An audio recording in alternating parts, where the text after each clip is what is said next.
Sato is regular bitch and lonely loser who gets dragged into a magic school by some bitch. Sorry guys, I mean a witch who treats him like useless brat. But things flip fast when Sato finds out he's got a rare skill. He can instantly become a master with any weapon he grabs. But first thing, he grab his own joystick. Now, every bitch in the school knows that and wants his long sword, but he is confused what to do next, which one to clap. The new semester kicks off at Tristane Magic Academy, and right after welcoming everyone back for year 2, a teacher named Chevreuse asks a spaced out girl named Louise to give an alchemy spell a shot. But before she can even step up, the whole class starts yelling for the teacher to pick anyone else, because Louise has literally never cast a spell right in her life. That sets her off, and she marches forward, ready to prove everyone wrong. But instead of copying Chevreuse's magic like she was supposed to, she somehow turns the classroom into a freakin' party club. The place goes full chaos mode. As the smoke clears, Augusta scolds the teacher for not listening to their warning, only to realize Chevreuse already passed out from the shock. At the same time, Principal Osmond's assistant is messing around with his snack stash when it suddenly hits him. Tomorrow's the big day when all the second years summon their magical partners. Later on, Louise finally steps out of detention, only to get ambushed by Augusta and her crew, who can't wait to mock her. Augusta throws shade, saying Louise is totally a useless bick and she is gonna flop the summoning like always. But Louise fires back, claiming she'll call forth the most incredible familiar anyone's ever seen. That bold claim sticks in Augusta's head all night. The next day, the whole class gathers in the courtyard to summon their creatures. One by one, everyone nails it. Then Augusta notices Louise hanging back and teases her, already forgetting Louise's wild promise from earlier. But Louise steps forward, ready to prove herself. Everyone's expecting another disaster, but the spell takes a strange turn. And instead of something amazing, she ends up summoning a useless Sato like her. After everyone laughs at her again, Louise tries to cancel the ritual, but Colbert reminds her that summoning a familiar is a one-time thing. No do-overs. That means she's now stuck with Sato, while Louise is trying to accept it. Sato starts panicking because he can't understand a word anyone's saying. He tries to sneak away, but Louise grabs him and finishes the ritual by kissing him. Right after, he feels this crazy energy surge through his body and screams in pain until a glowing symbol shows up on his hand. And then he passes out. A few hours later, Sato wakes up in Louise's room, still panicking. She tries to shut him up with a quiet spell, but like always, her magic backfires and explodes instead. When he gets up and charges at her, she suddenly realizes they can understand each other now. So she carefully explains what's going on, basically telling him that he's her familiar, so she owns him now. He suddenly tells how Alessa owns him. While she's taking a break from talking so much, Sato makes a run for it. But outside, he sees Gitch flirting with a clueless first-year girl who has no idea he's a total player. Sato slips past him, but Louise gets mad and calls him useless again. So Gitch helps her chase after Sato and ends up using levitation magic to catch him.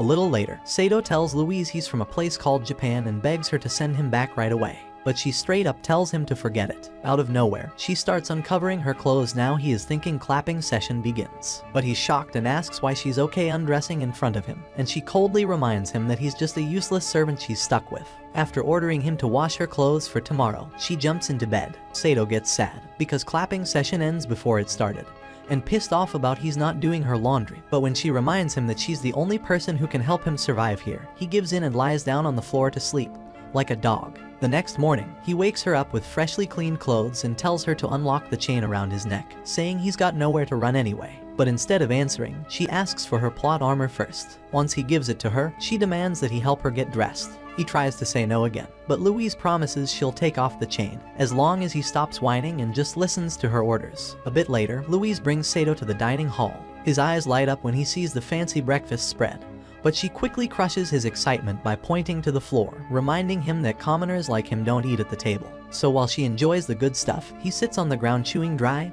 hard bread. Afterward, he follows her outside and asks why she didn't just leave him in the room. He also wonders why everyone's hanging out with their familiars. She explains that today is meant for bonding with them. Just then, Augusta shows up showing off her fire-breathing salamander like always. After Augusta leaves, Louise gets annoyed and takes it out on Sato by yelling at him to bring her some tea. While heading off, he accidentally bumps into a maid and helps her clean up a cake she dropped. She spots the mark on his hand and realizes he's the familiar from the other world everyone's been gossiping about. When he introduces himself, Gitch appears, demanding his dessert. Sato offers to bring it, but Siesta reminds him the cake was just on the floor. Still, Sato insists, wanting payback for how Gitch treated him the night before. Meanwhile, Gitch is busy sweet-talking his girlfriend Margarita, lying through his teeth so she doesn't find out he's been flirting with other girls. Just when she mentions rumors about him messing around with a first-year girl, Sato shows up and casually confirms it. He even explains how he figured it out because of the brown cloak the girl was wearing, which only first years wear. That only makes Margarita more suspicious, and things get worse. Katie starts looking for Gitch. Panicking, he grabs Margarita and tries to hide, but Sato accidentally gives away his hiding spot. Katie then shows up with sweets she made and asks Gitch if that's why he looked so love-struck the night before. As both girls start bombarding him with questions, Gitch glares at Sato to stop talking,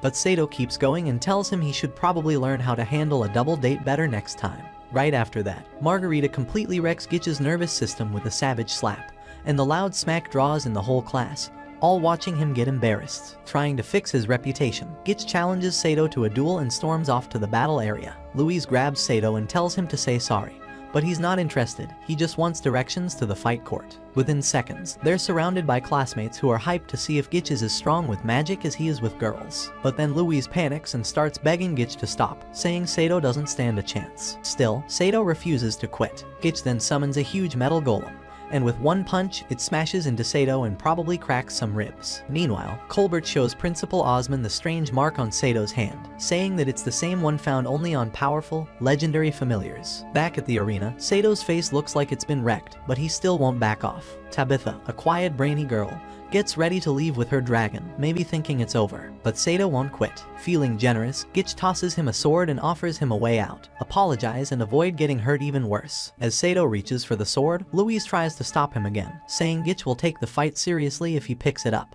But Sato shakes his head and says he'd rather fight than bow down to some useless loser who is using girls as a toy. Then he grabs the sword, ready to go. Right then, Sato feels a sudden power boost and slices Gitch's golem in one clean swing.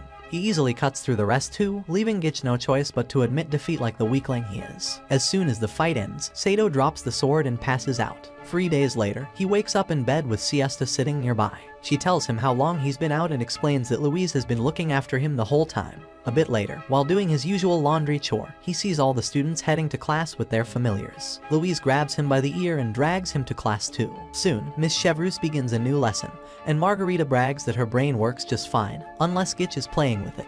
As she sits down, Sato finally notices why Gitch is so into her. Those juicy melons. Louise catches him staring like a creep and try to destroy his all balls. Then, Augusta loudly says someone in class is too dumb to even handle beginner-level magic. Everyone slowly turns to look at Louise. That's when Sato realizes his master might actually be worse at magic than he is. After class, he teases her about it, but she instantly cuts off his food supply. When he sees she's serious, he panics and starts begging, but she shuts him down and tells him to focus on dressing her for bed. After doing what she says, he tries to guilt-trip her into taking better care of him. She gives him a break, until he jokes that she's got a better chance at growing her chest than improving her magic. As punishment, she kicks him out and makes him sleep outside. While he's sulking outside, Siesta walks by and takes him down to the kitchen for a huge all-you-can-eat feast. Sato is surprised by how kind everyone is, but the head chef Marto explains they're all big fans now that he beat Gitch and proved you don't need magic to stand up for yourself. Sato tries to say he has no idea how he even won, but Marto suddenly gets way too affectionate and asks for a kiss on the lips. Sato quickly pushes him away, finishes his food, and leaves with Siesta to thank her for taking care of him. Siesta then tells Sato that it was actually Louise who brought him back to life using a super pricey potion.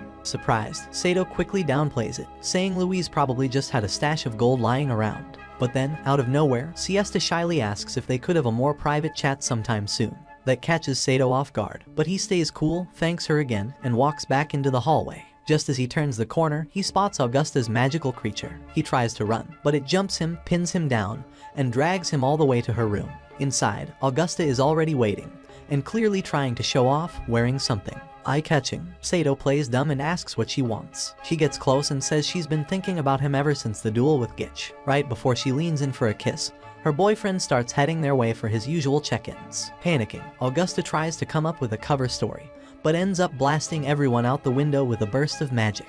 Realizing things are about to get out of control, Sato reminds her he already has a master and kind of owes her his loyalty. But the second he sees her chest, his brain just completely shuts off. As soon as Augusta kisses him, the door bursts open and Louise walks in, furious. She tells him to come with her, but Augusta won't let go and yanks his head back into her chest. That's when Louise calmly explains that her boyfriends are basically magical war machines, and if they find out, Sato's getting wiped off the planet for messing with their shared community prize. Hearing that finally snaps Sato out of his daze, and he quickly follows Louise back to her room. As soon as they get there, she starts smacking him with a whip, yelling at him for letting his hormones take over. He begs her to stop and eventually grabs her arm, asking if she's acting jealous because he gave another girl attention. Louise responds by kneeing him in the groin and stomping his face, all while explaining that her family and Augustus have been rivals forever. A few minutes later, Sato tells Louise how Augusta's fire lizard dragged him all the way to her room. When Louise asks why he didn't grab a weapon and fight back, he admits he still has no idea how he even beat Gitch in the first place. That makes her realize he's just as weak and clueless as the day she summoned him. After thinking for a second, she tells him to go to bed early. They've got something important to do tomorrow. As Sato grabs some straw to go sleep on the floor, she tells him to stay in the room just in case Augusta tries something again. But Sato totally misreads the situation and thinks Louise is starting to care about him. She immediately shuts that down with her fists and beats the misunderstanding right out of his head. The next morning, Augusta gets all dressed up, hoping to win Sato's heart. But when she sees him walking off with Louise, she panics and runs straight to Tabitha's room.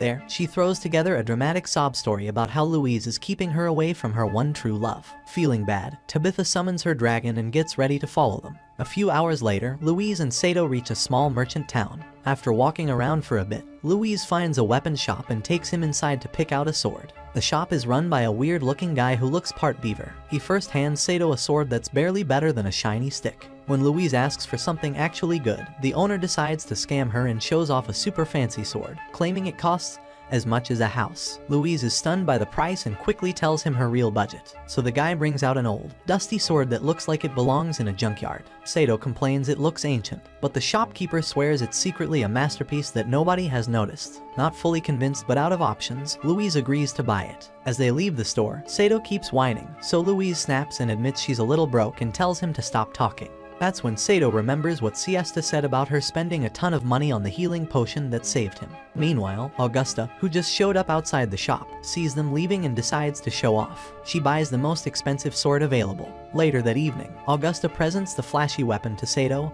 and mocks Louise for being such a cheap master. Tabitha joins in, proudly saying she tricked the dumb store owner into selling that sword at a discount using her plot powers. While both girls argue about who deserves to take care of Sato, something unexpected happens. The old rusty sword suddenly speaks and tells them all to shut up so it can sleep. Everyone freezes. The girls lean in close, thinking maybe they're imagining things. But the sword introduces itself as Derflinger. Sato, amazed, decides to keep it. Louise just sighs, wondering why weird stuff always happens to her. A few days later, Osmond signs a deal with a rich noble named Count Mott. Mott thanks him and heads for the door, but then stops when he sees Osmond's secretary. Right away, he invites her to dinner. Embarrassed, she quickly covers up and politely declines. Inside, she asks Osmond what Mott wanted. But Osmond changes the topic to a mysterious thief stealing powerful items from magic users. As she starts thinking about who the thief might be, Osmond starts poking fun at her assets with some kind of toy, so she rolls her eyes and beats him up again. By the time the sun starts to set, Sato is trying to wash some fancy silk lingerie, but he has no idea what he's doing. Luckily, Siesta walks in and gives him a hand. She then asks where he's from, since most people know how to wash delicate clothes like that. Not wanting to go into detail about modern-day Japan, he just says he's from a faraway place. Siesta smiles and thanks him for everything he's done since he arrived, saying that working at the academy feels better now because of him. Feeling a little weird about the whole moment, Sato heads back inside, still wondering if something was off with Siesta. Suddenly, Augusta opens her door and calls him over. When he tries to leave, she brings up the expensive sword she bought and offers to give it to him, saying she won't need it anymore. Curious, Sato follows her in to get it, but then asks why she keeps trying so hard to impress him when she already has a bunch of loyal, high-ranking simps. She admits that she's never tested out a low-ranked loser before anything happens, he says. The lower rank, the bigger his sword. Sato, obviously uncomfortable, stands up to leave, but she starts throwing valuable gifts at him, trying to change his mind. Still, Sato says no, frustrated but still flirty. Augusta lunges at him and admits she kind of likes it when he plays hard to get. Just in time, Louise storms in and pulls him out, asking why he even wanted Augusta's sword when he already chose Derflinger. The next morning, Louise tells Sato to stay outside with the other familiars. But once she leaves, he quickly gets annoyed with all the magical pets and walks back inside. That's when Marto spots him and invites him into the kitchen again. Moments later, Sato is scarfing down food like he hasn't eaten in days. In between bites, he asks about Siesta, realizing he hasn't seen her around. When he apologizes for forgetting she doesn't work in the kitchen anymore, Marto drops a surprise. Siesta quit and left at sunrise to work for Count Mott. Later that day, Sato tells Louise about it and wonders why Siesta would suddenly start working for someone like Mott. Before Louise can answer, Derflinger chimes in and says sudden job switches like that usually mean she's stuck doing private stuff for the Count. Meanwhile, Gitch is back at it again, trying to sweet-talk Margarita. Sato walks up, and Gitch looks nervous, but Sato says he just wants to ask a couple questions. Soon after, Louise realizes Sato hasn't come back for dinner. Augusta then appears with a huge meal she cooked just to impress him. Louise tells her to stop playing games, but Augusta laughs and says there's no point fighting over him. He's not even here. They all start wondering where he went until Gitch casually mentions Sato was asking for directions to Count Mott's estate. Augusta bursts out laughing, teasing Louise for losing her familiar to a noble. Louise immediately rides off to stop him. Over an hour later, Sato finally reaches Mott's mansion and gets stopped by a guard, who takes him straight to Count Mott. When Sato asks for Siesta back, the Count gets angry and warns him to be grateful his guards haven't ripped him apart already. Sato begs him to let her go and says he'll do anything in return. But Mott refuses, saying Siesta will stay until he gets bored of her. Sato tries to charge him, but the guards grab him instantly. Just as Mott prepares to punish him, Siesta runs in and begs for Sato's life, offering to do whatever the Count wants if he lets him go. Mott pauses and says he'll make a deal. There's a rare book that once belonged to a powerful family, and if Sato can get it from their daughter, he'll release Siesta. The moment Mott mentions the family name, Sato realizes it's the same book Augusta once showed him. Before he can act, Louise rides in on horseback, grabs him, and takes him back to her room. She tells him to let it go, there's no saving Siesta. But once she's asleep, Sato sneaks out and heads to Augusta's room to ask for the book. She casually pulls it out and says it's useless to her. Then, trying to seduce him again, she jokes that the book may get guys in the mood, but her assets work even better. She leans in and tells him she'll hand it over if he agrees to date her. Sato snaps and says all powerful magic users are the same, then grabs the sword she once gave him and storms out. A few minutes later, Tabitha sees him riding off on Louise's horse and rushes to her room with Augusta. They warn Louise that if Sato draws his sword, Mott legally has the right to kill him.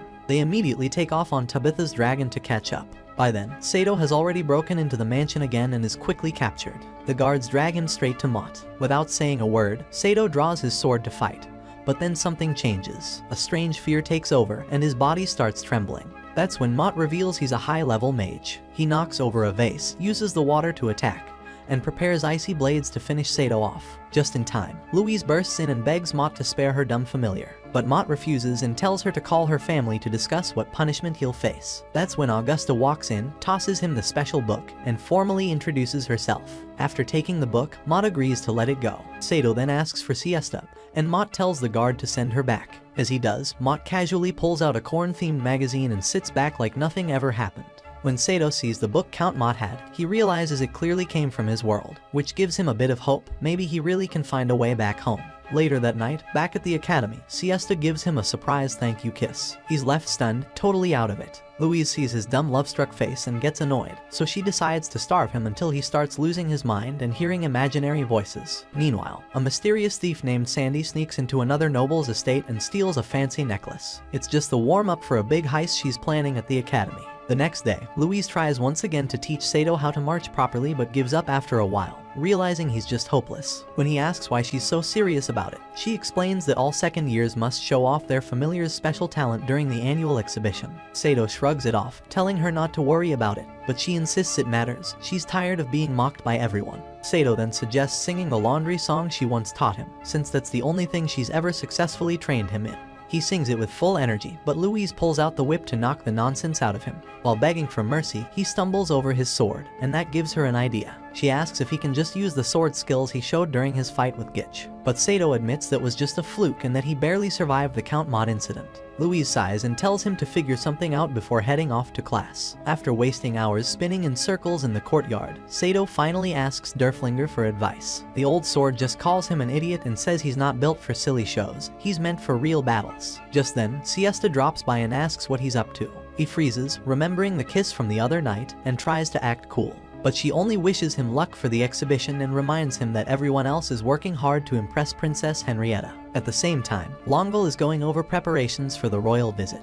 But Osmond's too busy watching his familiar trying to peek under her dress. When she catches the little creep and tries to squash it, the tiny creature runs back to Osmond, apologizing for failing. Longueville is furious and takes her anger out on Osmond. Back in the courtyard, Siesta shows Sato how seriously the other students are taking the exhibition just to impress the princess. Before leaving to help with the event, she squeezes his hand and wishes him good luck one more time. Later that night, Colbert briefs the guards protecting the Academy vault. He tells them to focus more on the main gates during Princess Henrietta's visit. When Longueville questions the logic, he explains that the vault is already secured with strong magic, and no thief would be dumb enough to try anything while royalty is on campus. The next day, all the students gather outside to welcome Princess Henrietta. As soon as she steps out of her carriage, Gitch forgets Margarita even exists, and Augusta starts thinking she looks better than everyone just because of her assets. Sato, of course, drools over the princess openly, making Louise yell at him, but she's clearly more excited than anyone else. After dinner, Louise returns to her usual grumpy self, disappointed once again by Sato's poor sword skills. She brings up the laundry song performance again out of pure frustration.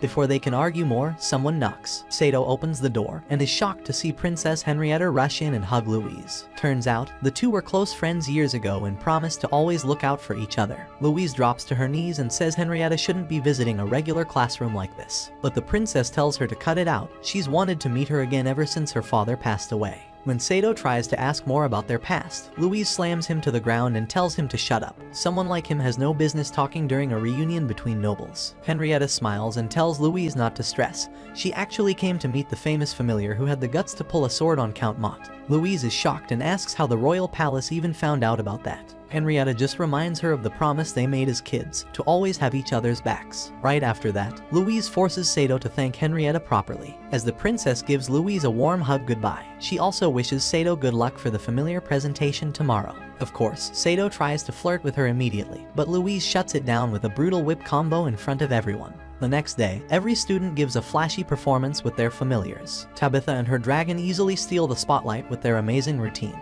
Seeing that, Louise gives up hope and tells Sato to just go on stage, say his name, and leave quickly. She joins him on stage, preparing to deal with the usual heckling from the crowd. But instead of walking off, Sato suddenly pulls out Derflinger and tries to show off a new move, only to completely embarrass them both. Even Gitch, the weak guy Sato once defeated, joins in to mock them. Furious, Louise drags Sato off stage by the ear to stop the public shame fest. Meanwhile, the mage thief, Sandy, is trying to break into the Academy's vault but realizes it's protected by magic way too advanced for her. So she summons a massive golem to smash through the vault instead. But it still gets blocked by another, stronger barrier. That's when Sato and Louise accidentally walk in on her mid-heist. She instantly attacks them, and at the same time, Tabitha is announced as the winner of the familiar competition. Sato shoves Louise out of the way to protect her but gets grabbed by the golem. Even though Louise knows she's terrible at magic, she refuses to run and tries to save him. She fires a spell, but misses, and instead blasts a huge crack in the wall. The thief is stunned at first, but then realizes Louise just did the hard part for her. She uses the opening to finally break into the vault. Back at the ceremony, people start asking what the loud noise was, and Tabitha flies off on her dragon to check it out. But she's too late. The thief escapes with the kingdom's sacred staff, drops Sato, and disappears. Hours later, Osmond reads a note the thief left behind to taunt him and hears from the knights that all they found was a pile of broken golem parts. Confused and frustrated, he wonders how the royal treasure could have been stolen so easily. Henrietta catches up to Louise to make sure she's okay.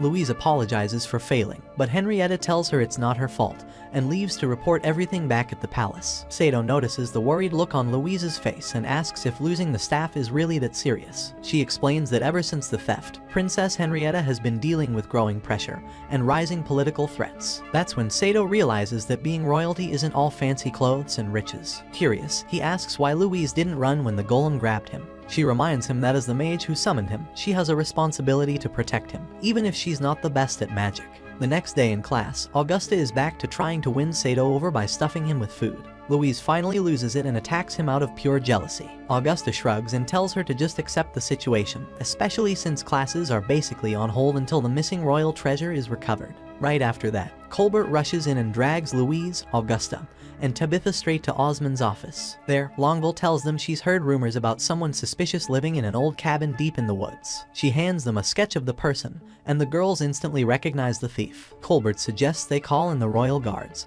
but Osmond decides it's better to take care of it themselves before the thief slips away again.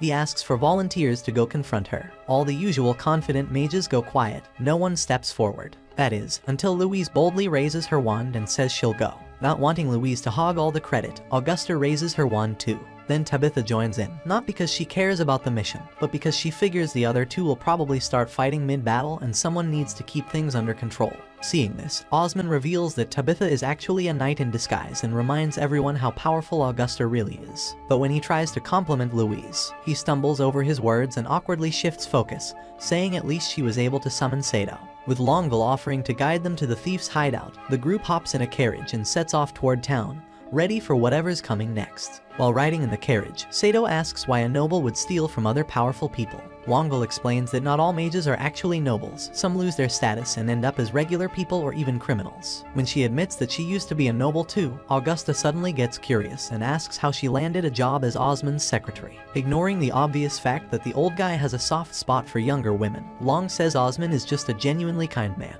Still, Augusta keeps pressing her for the backstory until Louise cuts in and tells her to stop being nosy. Augusta then changes focus and starts flirting with Sato again, which instantly makes Louise mad. Sato has to step in to stop them from getting into another catfight. That's when Augusta hands him the fancy sword she bought earlier, saying he'll probably need it since Derflinger might not survive more than one hit in a real fight. Soon they reach the hideout. Sato is the unlucky one they send ahead to scout the place. Luckily, it looks empty, so Tabitha and Augusta head inside with him while Longueville checks the surrounding woods. After a few minutes of searching, Tabitha finds a treasure chest sitting out in the open. Inside it, shockingly, is the sacred treasure itself. They all find it strange that the thief would leave something so valuable just lying around. Before they can figure it out, the roof gets torn off by a massive golem. The girls attack immediately, but it barely takes any damage. As they scramble for a plan, Louise shows up and tries to help. But like usual, her spell misses and draws the golem's full attention. Sato yells at her to run, but Louise refuses and starts talking about her responsibilities as a mage. The golem winds up for a massive hit, and after another failed spell, she realizes it's too late to escape. That's when Sato rushes in, smacks the golem aside, and says no one would even notice if she disappeared. Louise gets knocked out without putting up much of a fight. Moments later, she starts crying and admits she's just tired of being treated like a joke at the academy. Sato comforts her, helps her onto Tabitha's dragon, and decides to stay behind to face the golem himself. As the girls fly off, Sato pulls out Augusta's sword and charges with everything he's got. But the blade snaps the second it hits. Now scared, he hesitates. That's when Derflinger offers to help. Sato questions how the rusty sword could do anything when even the golden one broke. Derflinger replies, "You got a better plan." With no other choice, Sato agrees. He finally activates the same hidden power he used in his fight against Gitch. Supercharged, he starts slicing the golem apart with ease. But no matter how many times he cuts it down, it keeps rebuilding itself. That's when Louise grabs the sacred staff from Augusta and jumps off the dragon using levitation magic. Sato takes a closer look at the staff and realizes it's not magical at all. It's actually a rocket launcher. Without hesitation, he grabs it from her and blasts the golem's head off, completely destroying it. Augusta runs in and hugs him for being such a brave hero. They all start wondering why the thief wasn't around, until Longueville grabs the rocket launcher and reveals that she was the thief all along. She explains that she lured them out here because she couldn't figure out how the launcher worked. Then she calls Sato by a legendary familiar title and tries to fire the weapon at them, only to find out it's empty. While she fumbles with it, Sato knocks her out and explains it only had one rocket to begin with. After that, they all head back to the academy. Osmond thanks them for saving the day and promises the girls a big banquet and royal rewards. When they ask what Sato's getting, Osmond says he's the only noble who treats everyone equally. Sato just says he doesn't care about rewards, he just wants answers. As the girls head off to celebrate, he stays behind and asks Osmond one final question. How did a rocket launcher even end up in their world in the first place? Osmond begins explaining what happened 30 years ago. He was about to be eaten by a dragon when, out of nowhere, a soldier appeared with 2 rocket launchers. The man saved Osmond but passed out from his injuries. They buried him along with one launcher, and the other one was kept as a sacred treasure. Sato listens to the story, but instead of feeling hopeful, it just makes him more frustrated. He's still no closer to figuring out how to get back to his own world. Later that night, Louise shows up at the Academy's ball, and all eyes are on her. Ignoring the people who used to mock her, she walks straight to Sato. He compliments her, saying she doesn't look like the usual angry boss he shares a room with every night. When the music begins, he tells her to go dance with the other nobles. But to his surprise, she swallows her pride and asks him to dance. They head to the floor, and Sato quickly picks up the steps. While dancing, Louise apologizes for not believing him when he said he was from another world. She admits it hurts that he still wants to go back.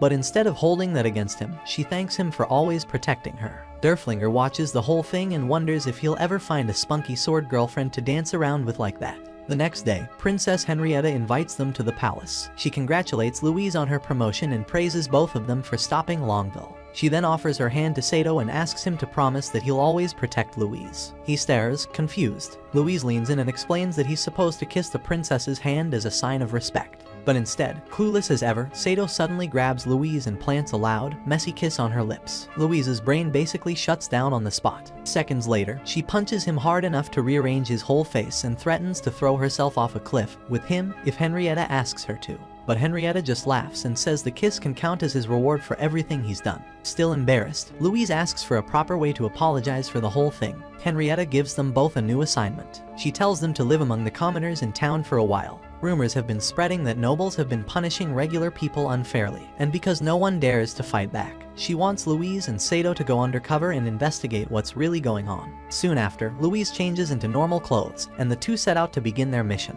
Their first challenge: the cost of everything. The price of a basic horse is way too high. Even a cheap hotel meant for nobles is beyond their budget. Louise keeps insisting she can't sleep anywhere that looks like a shack. Frustrated, Sato starts complaining, so Louise snaps and tells him to stop tagging along so she can think in peace. But later that evening, he finds her sitting at a fountain and discovers the real reason they're broke. She spent all their money gambling at a casino. Sato can't help but laugh and teases her for thinking she'd win something on her first try. He suggests asking Henrietta for help, but Louise refuses. She says they've been trusted with this mission, and they'll find a way to solve it on their own. Just then, a flamboyant, over-the-top man named Scarron appears and starts dramatically complimenting Sato's looks. He offers them a place to stay, but only if they agree to work for him at his cafe. A few minutes later, Sato and Louise are welcomed by a squad of colorful staff members. Scarron proudly introduces Louise as the newest member of their family and even explains the fake story she made up to hide her real identity. While he talks, Sato is sent to help a waitress named Jessica in the kitchen.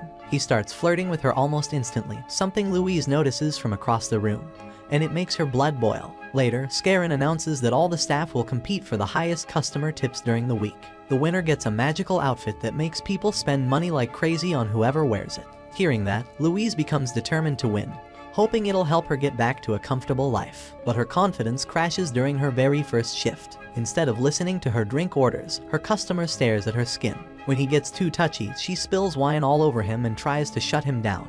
But Scarron quickly steps in and smooths things over before it gets out of hand.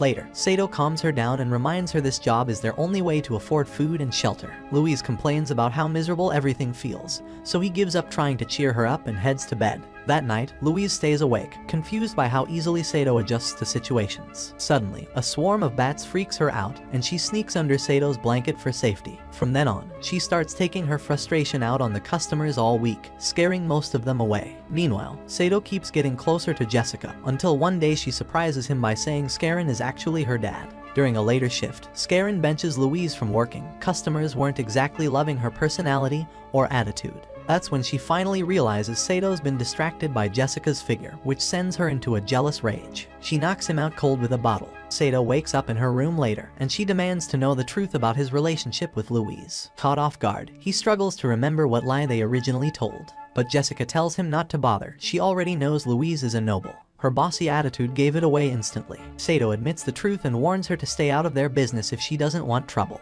But instead of backing off, Jessica gets even more curious. She crawls toward him and says she'll spill all the tea if he tells her everything about their secret mission. Before anything can happen, Louise storms in, demanding to know what's going on. Sato jumps off the bed and claims he was just gathering intel. Jessica jokes that the only intel he found was the softness of her chest. Furious, Louise knees him in the groin and tries to drag him out. But Jessica stops her and mocks her flat chest, asking how she ever plans to win the tip contest looking like that.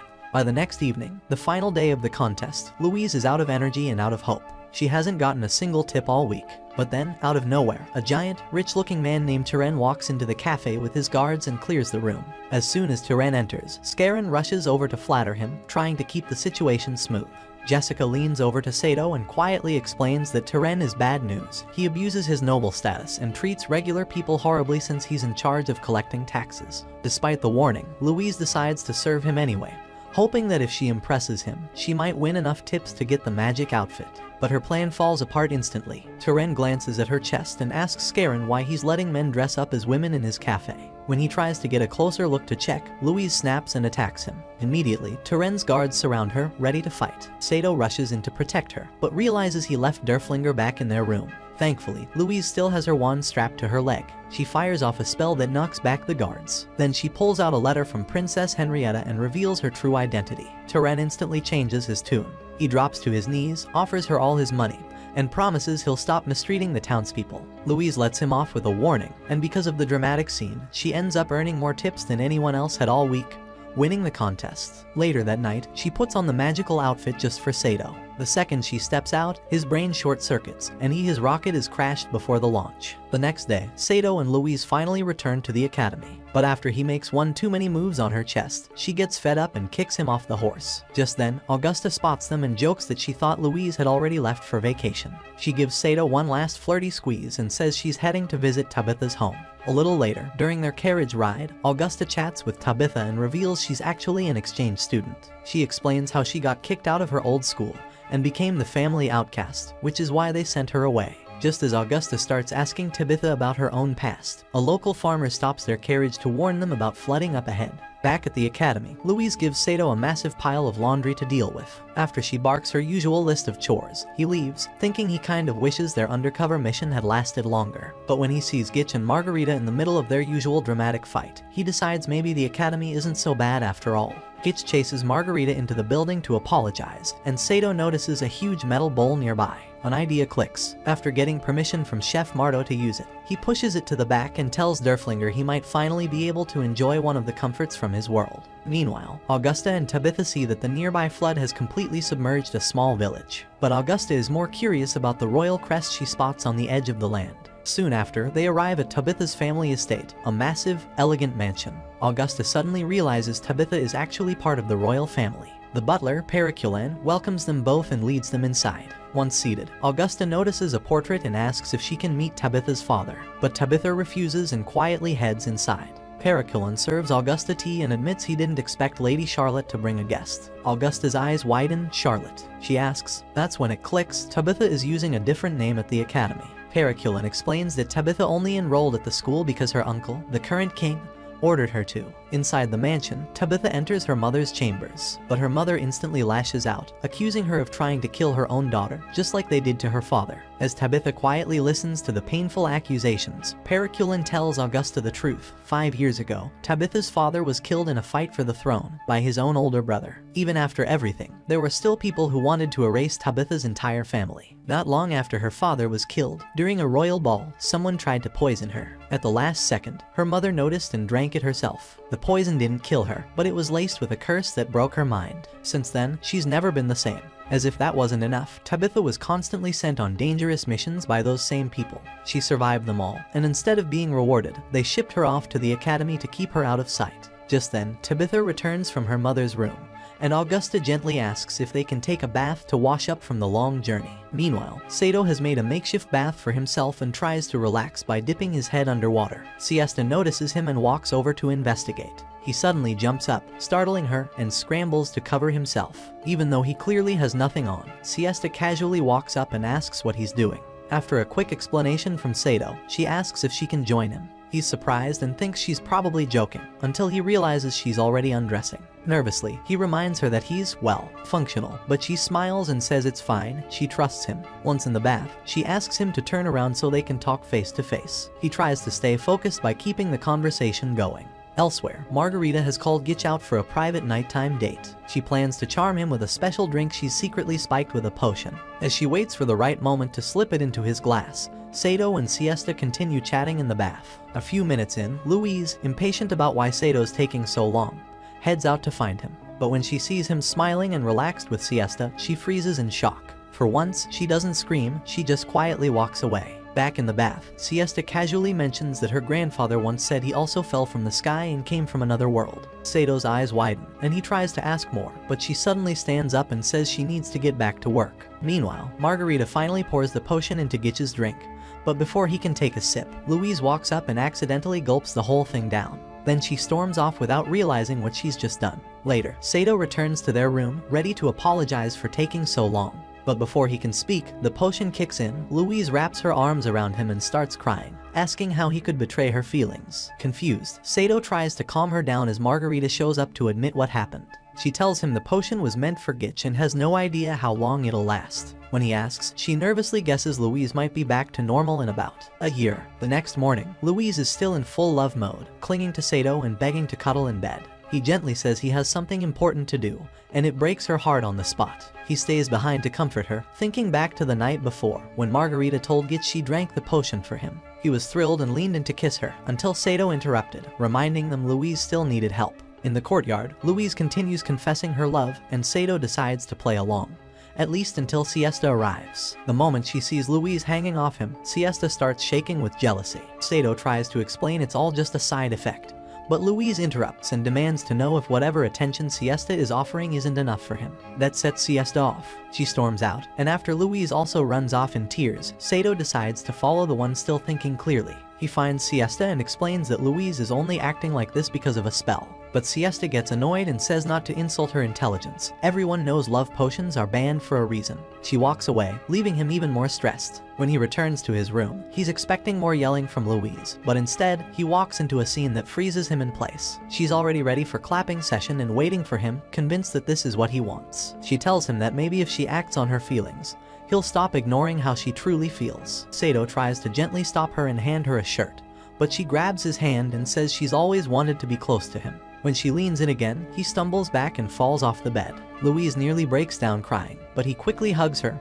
holding her tightly, and promises that no matter what it takes, he'll find a way to bring her back to normal. Right after that, Sato barges in on Margarita and Gitch during their romantic time and demands she fix Louise immediately. Margarita tries to brush him off, saying the only solution is to wait for the potion to wear off on its own. But when Sato threatens to report her illegal love potion stunt to Osman, she suddenly remembers there might be a magical antidote, but it requires ingredients they'll have to find outside the academy. Sato suggests they leave the next morning. When she starts whining again, he reminds her that the only reason she hasn't been expelled yet is because he kept quiet. That night, Louise, still under the potion's influence, tries to seduce him again. Sato stays calm, promising only to watch over her while she sleeps. Once she dozes off, he just sighs and wonders when this nightmare will finally end. The next day, they all ride out on horseback and spend most of the day traveling to a hidden lake Margarita had mentioned. But when they arrive, the water level is much higher than normal. Margarita tells them the lake's spirit must be angry. Everyone's confused, so Margarita explains that she once made a magical contract with this spirit years ago.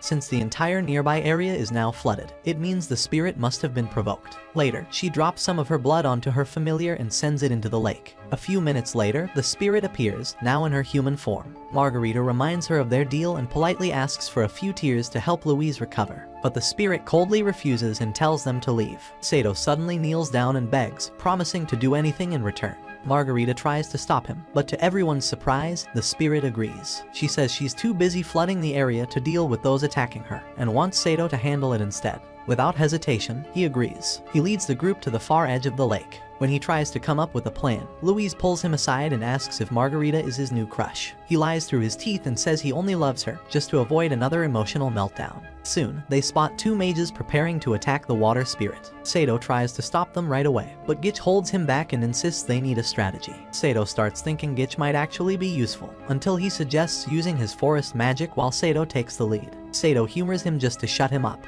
Gitch launches the first attack using some earth-shaking magic, but the enemy mages block it easily. Sato then pulls out Derflinger and charges in with a rapid series of sword attacks. Still, he gets blasted away. Just as the mages prepare to finish him off, Louise fires a powerful spell that nearly destroys the entire forest. The smoke clears, and it's not an enemy. It's Augusta and Tabitha. They rushed over after sensing the disturbance. The group fills them in on everything that's happened so far. That's when Augusta explains Tabitha can't return home unless the spirit stops flooding the region. They all head back to the lakeshore and ask the spirit why she's flooding everything in the first place. She calmly explains that a special ring was stolen from her by a man named Cromwell. She says she plans to slowly flood the entire world so she can track the ring down, since she can sense life through water. Sato boldly promises to find the ring and asks her to stop flooding everything in exchange for the tears, and a break from her apocalypse plans. Everyone thinks he's insane for trying to negotiate with her, but to their shock, the spirit agrees almost instantly. She even hints that she's met Sato before. Then she hands over the tears and slips back into the water. A few hours later, back at the academy, Louise finally returns to normal. The first thing she does, smack Sato for taking advantage of her while she was under the love potion's effect. Just as he starts defending himself, Princess Henrietta literally jumps through their window.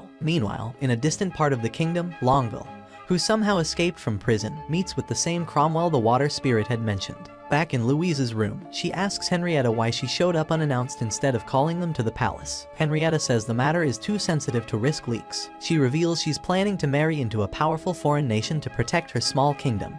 But there's a problem. Years ago, she wrote a personal letter to a prince, and if it ever got out, it could ruin everything. She needs them to retrieve it before it falls into the wrong hands. Louise is heartbroken to hear the news but understands Henrietta's duty. When Sado asks what could be in a letter that dangerous, Louise stomps on his foot to shut him up. Henrietta, holding back tears, says they're the only ones she can truly trust with this mission. Louise promises to take care of it. Just then, Gitch walks in and says he overheard everything and wants to help. Louise and Sado immediately say no, but Henrietta surprises them by accepting his offer, leaving them speechless. Later on, Siesta finds Sado doing laundry and apologizes for not trusting him about the love potion situation. Sado tells her it's all good, then remembers the water spirit's strange comment about knowing him. Curious, he asks if she knows anyone who's super knowledgeable about their world's history. The next morning, he heads to Colbert's workshop and explains what happened. Colbert tells him about a rare magical element called Void, a power only one legendary mage ever controlled. Interestingly, that mage's familiar had the exact same symbol Sado has. But since Louise is known for being magically useless, Colbert doubts it's connected to her. As they talk, Sado smells something familiar. Colbert shows him a flask with a glowing red liquid, dragon blood. He explains it was collected after a battle between two dragons no one's ever seen before. Sado sniffs it again and mumbles, "Why does this smell like gasoline?" That night, Louise admits she's worried she'll mess everything up and fail Henrietta again. But Sado reminds her of all the times they pulled off miracles at the last second. He promises to protect her no matter what. The next morning, everyone gathers at the academy gate. Louise takes a moment to look at the special ring Henrietta gave her and wonders why their royal bodyguard hasn't shown up yet. Just then, Gitch's mole-like familiar bursts out of the ground and tries to steal the ring. Gitch explains that his familiar has a thing for shiny jewelry and tells her to just hand it over. Louise refuses and tries to fight it off until a massive gust of wind suddenly blasts the creature away. They all look up to see a majestic griffin landing nearby. A powerful mage dismounts and introduces himself as Wards, their official bodyguard. The group immediately recognizes him as a legendary mage knight. Louise stands frozen in disbelief. Then Wards walks over, gives her a soft smile, and says, "I've missed you, my lovely fiancée." He picks her up effortlessly and carries her off to begin the mission. At the same time, Augusta wakes up, sees the scene, and nearly explodes with jealousy. A few minutes later, Gitch keeps hyping up Wards non-stop, and it slowly starts to get on Sado's nerves. Louise takes the chance to ask Wards why he's even on this mission, since the Griffin unit usually doesn't handle secret stuff. Wards just smiles and says he came to see her, which makes her blush a little. Meanwhile, Sado looks like he's one bad comment away from snapping. After traveling for hours, they finally reach the port town near the kingdom Henrietta mentioned. Wards goes off to look for a place to stay, giving Louise and Sado a moment alone. Louise tells Sado that despite what it looks like, she never actually agreed to marry Wards. Sado feels a little jealous but keeps it cool and admits that, compared to most nobles, Wards is actually pretty respectful. Later that night, they all eat dinner together at a small restaurant. Sado keeps ignoring Wards, until Wards starts asking about his past battles and says he's honestly impressed with how strong he is. Out of nowhere, Wards asks for a duel, saying there's plenty of time since the airship leaves the next night. Sado agrees, and they step outside. Before leaving, he asks Louise to follow him for a private talk. That night, Gitch and Sado share a room, but Gitch runs off to chase girls. Alone, Sado talks to Derflinger and asks if he's ever heard of the legendary familiar named Gandalf. Derflinger explains that the legendary familiar is actually him. Meanwhile, Wards is talking with Louise and tells her that she has a special power that no one else in the world can learn. Then, out of the blue, he asks her to marry him after their mission is over. He tells her that they'd make the perfect noble couple and promises to always protect her. Just as he leans in to kiss her, she accidentally whispers Sado's name, remembering how he once said the same words. Wards pauses, but Louise tries to explain. He gently tells her not to worry, then leaves to get another room. The next day, they all head out to a quiet spot for the duel. Sado strikes first, but Wards easily blocks every move while observing Sado's technique. Wards then counters, pushes him back, and says he hasn't even tried seriously yet. Then he launches a powerful attack, blasting Sado into a stack of barrels. His tough guy energy completely disappears right in front of Louise. That evening, Louise finds Sado sitting alone, crying. She tells him that losing the duel doesn't change anything between them. But Sado, still hurting inside, tells her to go back to her fiancé. When she tries to hold his arm, he shrugs her off and says he wants to be alone. Defeated, Louise says she'll accept Ward's proposal and quietly walks away. Soon after, Gitch finds Sado and reminds him they need to be on the airship early. But suddenly, Longville appears with a golem and launches a surprise attack. At the same time, Wards tells Louise that Sato and Gitch have already gone back to the academy, making her think Sato really abandoned her. Back at the fight, Sato slices off one of the golem's arms, but it quickly grows back.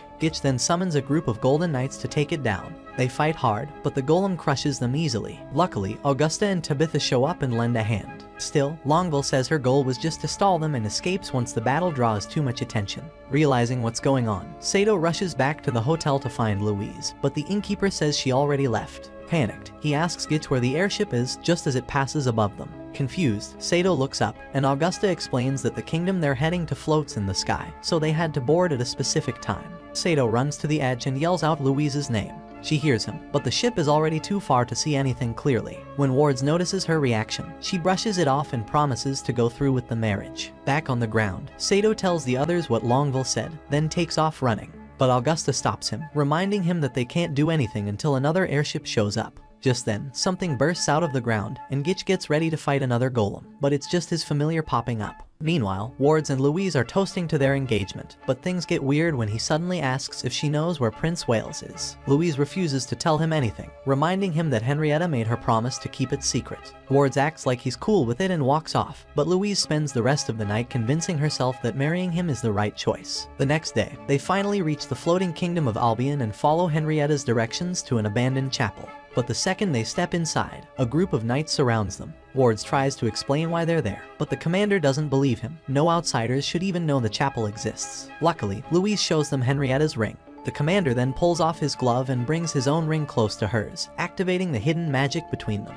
That's when Prince Wales removes his helmet and apologizes for the harsh welcome. He takes Louise into his office, reads Henrietta's letter, and then hands her back the letter she came to retrieve. When she asks if he's planning to turn himself into the rebel nobles, he tells her to stick to her delivery job. But after seeing her genuine concern, he admits there's a secret group manipulating the traitors, and says he plans to keep fighting to protect the kingdom. On her way out, Ward suddenly shows up and suggests they get married right there in the chapel. Louise refuses and says they should wait until they return home. That's when he grabs her and reveals that his group needs her. She instantly realizes it's the same group Wales warned her about and tries to run. But Cromwell suddenly appears and uses the water spirit's stolen ring to take control of her mind. A few minutes later, the wedding starts. But as Ward says his vows, Louise slowly begins to snap out of the mind control when she hears Sato calling her name. That finally breaks the spell. Wards is stunned and asks how Sato found him. Sato explains that Gitch's familiar tracked her by following the scent of her ring. Suddenly, Wards turns and stabs Wales in the chest. Before dying, Wales gives Louise his ring and tells her to keep fighting. Enraged, Sato attacks Wards, but Wards knocks him down and says Longville should have taken him out earlier. When Wards tries to convince Louise to marry him again, Sato stands back up and goes full power, giving Derflinger an epic new look in the process. Now powered up, Sato counters all of Wards' moves and finally lands a devastating hit. Wards, injured but not done, pulls out Henrietta's letter and sets the chapel on fire before running off. A huge chunk of the ceiling breaks off and almost crushes Louise and Sato, but Augusta and Tabitha arrive just in time to save them. Despite everything, Louise gets emotional about Wards betraying her, so Sato reminds her of his loyalty by gently kissing her. The next morning, Louise meets with Henrietta and breaks the news. Henrietta also breaks down, and they sit together comforting one another. Later that day at the academy, Louise sees Colbert getting mission approval from Osmond. After he leaves, she gives Osmond a full report of what went down. He tells her to get some rest, but she asks about the Void after Cromwell said she might be the one with that power right before he messed with her mind. Osmond stops her and explains that it probably means Sato is actually the legendary Gandalf. That evening, Louise starts to change clothes, just as Sato walks in with her laundry. She hides, flustered, and asks why it took so long. Their usual bickering starts up again. But deep down, Louise wonders how he can act so normal after the kiss they shared. Then, when he encourages her to stay strong, she starts to believe that maybe there's still hope for their romance, until fate decides to test her patience again. Not long after, Louise notices that her outfit's strap is torn and asks what happened. Sato acts clueless at first but then remembers that he ripped it while doing laundry a few days back. Just as he's about to explain, she pulls out her whip, furious, yelling that he needs to be more careful with her stuff. Sato pushes back, saying he only does all this because he has no choice, and if she hates it so much, he's happy to leave. As soon as he turns to walk out, she hurls a pillow at him. But instead of lashing back, he storms off and takes his anger out on a poor bucket by kicking it. While soaking in the bath, he wonders why he even kissed her in the first place. That's when Siesta shows up and says she'll be heading home to her village for the break. The moment she mentions her grandpa again, the one who supposedly came from another world. Sato gets interested and asks for the full story. Meanwhile, Gitch is begging Augusta and Tabitha to back him up and tell Margarita he was on a mission with them, since she now thinks he ran off chasing another girl. Augusta rolls her eyes and tells him to stop pretending he's some loyal saint. Just then, they overhear Siesta talking about 2 dragons and start listening in. Siesta explains how her grandfather and another man just appeared one day riding a dragon. While one escaped through something called an eclipse, the other crashed, and the dragon has been kept hidden in their village ever since. Sato asks if she can take him there, and Augusta decides to tag along too. She wants to see that dragon for herself. Back at the academy, Louise decides to apologize for losing her temper, but just as she's searching for him, she spots Sato riding off with Siesta. Furious, she rushes over to ask Marto where they're heading. Hours later, Sato and Siesta arrive at the edge of her hometown. She offers to introduce him to her parents, but he hesitates, thinking it might send the wrong message. Siesta quickly apologizes and dashes off to track down the dragon's location while Sato and Derflinger chat about how chill she is compared to Louise. A few minutes later, Siesta comes back with a hand-drawn map leading to the dragon. Just as they're about to leave, Augusta shows up and asks to join the treasure hunt. Gitch also arrives and says maybe finding this dragon is how he'll redeem himself after being useless in Albion. Sato wonders aloud what exactly went down after Wales got taken out. Elsewhere, Cromwell has begun turning all the local villagers into mindless puppets to use in a full-blown attack against Tristane. Back in Siesta's village, the group finds a secret cave that supposedly leads to the dragon. But not long after they go in, they hear footsteps. Suddenly, lightning bolts fly at them, but Sato blocks the attack. Then, a familiar voice rings out. It's Colbert, and Louise is with him. Colbert explains he's also here searching for the dragon. Naturally, Louise and Sato start arguing again, until Derflinger points out that everyone's already left. They exit the cave and find what looks like an old abandoned hangar. While Colbert works on unlocking the door, Sato notices a tombstone nearby, and nearly falls over when he sees it's written in Japanese. As soon as the door opens, they head inside, and Sato is stunned to find a fighter jet sitting there. He immediately recognizes it as something from his world. Colbert says there's a chance Sato could return home. Siesta's grandfather only got stranded because he didn't make it through the eclipse in time.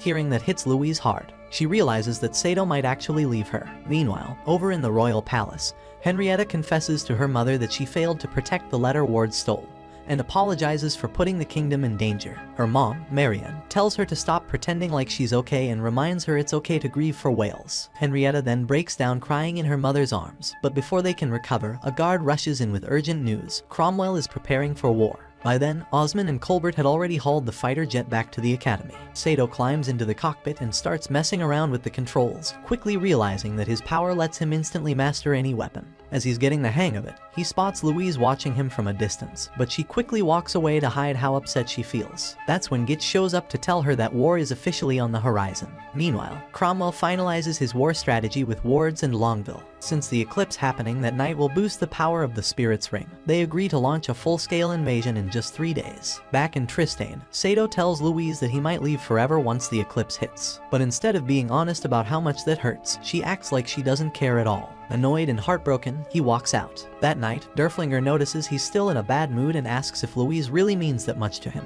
Sato plays it off and denies it, then rolls over and forces himself to sleep. At the same time, Osmond gathers the entire academy to announce that because of the upcoming war, the school will be shut down until it's over. Students immediately start making plans to return to their hometowns. Gitch uses this chance to act heroic and declares he'll stay and fight. But Margarita shuts him down, saying he never really had a choice anyway. When Augusta asks Louise if she's planning to leave, Louise says she's never been the type to run from danger. She then heads back to the dorms to leave a final goodbye for Sato. The next morning, he wakes up and finds a note beside him, but it's written in a language he can't read. He shows it to Derflinger, who tells him that Louise basically said she's setting him free. That hits him hard, so he dashes out to find her. After showing the letter to Augusta, she remembers what Louise said the night before and guesses that she probably went to see Henrietta. Later in the day, Sato asks Derflinger what he plans to do once the eclipse is over. Derflinger says he'll likely just end up collecting dust in another weapon shop. Sato then starts questioning if going back to his old world, the one ruled by deadlines, pressure, and nothing magical, is even worth it. As he thinks about it, his mind drifts to all the insane, wild, and unforgettable moments he shared with Louise. But just when things start to settle, Wards comes back flying and launches another wave of attacks. Sato looks Louise in the eyes and swears to protect her no matter what. Hearing that, she finally stops hiding her feelings and awakens a hidden power by borrowing some of his energy. Louise stands tall and begins chanting a powerful spell while Sato dodges incoming strikes to buy her time. Then, boom, she fires off a massive flash of energy that wipes out Ward's and Cromwell's entire fleet in one shot. As the light fades, Cromwell tries to turn the tables by using the ring to take over Augusta and Tabitha's minds. But before he can finish, Gitch punches him out cold and says sorry for not catching Longville when he had the chance. Meanwhile, Sato's jet crash lands after the explosion. He waits by Louise's side until she finally wakes up. Once her eyes open, he quietly says that maybe he's not ready to leave this world just yet. Louise smacks him for being so slow and plants a kiss on him, then brushes it off by saying it was just to renew their master-servant contract. A few days later, everything's back to normal at the academy. After hunting him down all afternoon, Louise finds Sato chatting with Siesta and immediately reminds him who's in charge of their relationship. So that's it for today's video guys, watch the following video, and I will see you in the next one.